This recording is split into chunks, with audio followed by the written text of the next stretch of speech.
En rééducation, le problème n'est pas la surcharge. Le vrai problème, c'est que vous ne chargez pas assez. Et non, ce n'est pas un détail. C'est l'une des premières causes d'échec en rééducation. Si ça te dérange, c'est probablement que ça te concerne. Le constat? La majorité des rééducations n'échouent pas parce qu'on en fait trop. Elles échouent parce qu'on reste en dessous du seuil d'adaptation. Charge trop faible, intensité confortable, exercice safe, progression inexistante. Résultat, le patient ne s'adapte pas. Il stagne et on appelle ça une pathologie chronique. Pourquoi les kinés sous-dosent?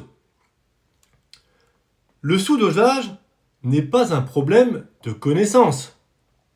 C'est un problème de peur. Peur de provoquer la douleur, peur de l'aggravation, peur d'être tenu responsable. Alors on baisse la charge, on rassure, avec du mouvement léger. Et on confond prudence et inefficacité. Mais une rééducation guidée par la peur ne rééduque rien.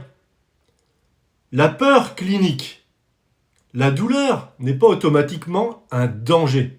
Pourtant, en cabinet, elle est encore trop souvent interprétée comme un signal d'arrêt.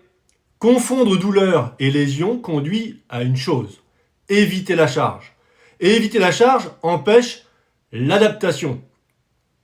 Ce n'est pas la douleur qui entretient le problème, c'est la non-exposition contrôlée à l'effort. Raisonner la charge. La charge thérapeutique ne se ressent pas à l'intuition, elle se raisonne. Tolérance du patient, réponse à l'effort, récupération, progression mesurée.